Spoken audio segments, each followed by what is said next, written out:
Shalom Bapak Ibu Saudara-saudari yang terkasih di dalam Tuhan. Kita akan kembali merenungkan lebih jauh tentang menyambut kedatangan Kristus yang membawa kemenangan abadi. Bagian firman Tuhan yang akan membantu kita memahami lebih jauh tentang topik ini terambil dari Roma pasal 8 ayat 37, terjemahan baru kedua, yang berbunyi demikian. Tetapi dalam semuanya itu, kita lebih daripada orang-orang yang menang oleh Dia yang telah mengasihi kita. Bapak Ibu Saudara-saudari yang terkasih di dalam Tuhan, hari ini kita tiba di penghujung tahun 2025. Jika kita melihat pencapaian kita sepanjang tahun ini, mungkin kita akan mendapati bahwa target hidup kita hanyalah sekedar bertahan. Asal tidak bangkrut, asal tidak sakit, asal keluarga aman, itu sudah cukup. Kita melihat tantangan hidup, ekonomi yang sulit, tekanan pekerjaan, atau masalah keluarga sebagai musuh raksasa yang menakutkan, dan kita berharap bisa lolos darinya dengan selamat, meskipun mungkin dengan nafas yang terengah-engah. Namun firman Tuhan hari ini menawarkan standar yang jauh lebih tinggi.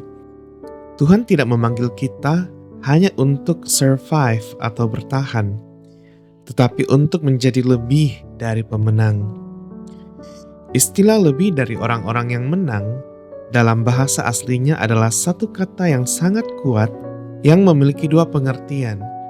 Yang pertama, pemenang biasa, menggambarkan tentang seseorang yang bertarung habis-habisan, babak belur, dan menang dengan skor tipis di detik-detik terakhir. Ia menang, tetapi ia kelelahan dan mungkin kehilangan banyak hal. Yang kedua, lebih dari pemenang adalah kemenangan yang mutlak dan dominan. Seperti seorang juara tinju yang meng-KO lawannya di ronde pertama tanpa terkena pukulan sedikit pun, atau sebuah pasukan yang tidak hanya memenangkan perang, tetapi pulang membawa jarahan yang melimpah. Rasul Paulus menuliskan hal ini bukan dalam keadaan yang sedang berada di puncak kemenangannya. Justru Paulus menuliskan semua ini ketika ia sedang mendaftarkan penderitaannya, penindasan, kelaparan, bahaya. Ia menegaskan bahwa kemenangan kita tidak ditentukan oleh situasi yang mudah, melainkan oleh Dia yang telah mengasihi kita.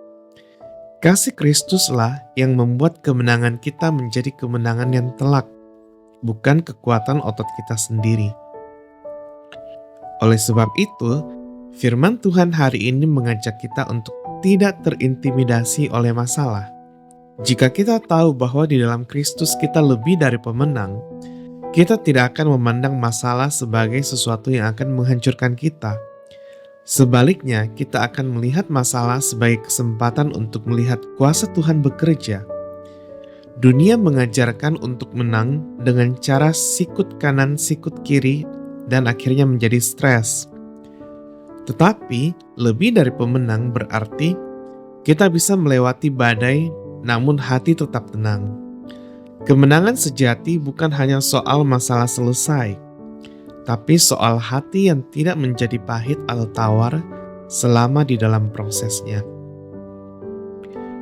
Pertanyaan untuk kita renungkan bersama, apakah saat ini kita sedang menjalani hidup dengan mental asal selamat atau mental pemenang yang dominan? Adakah ketakutan tertentu yang membuat kita lupa betapa besarnya kasih Kristus yang menyertai kita? Mari kita berdoa.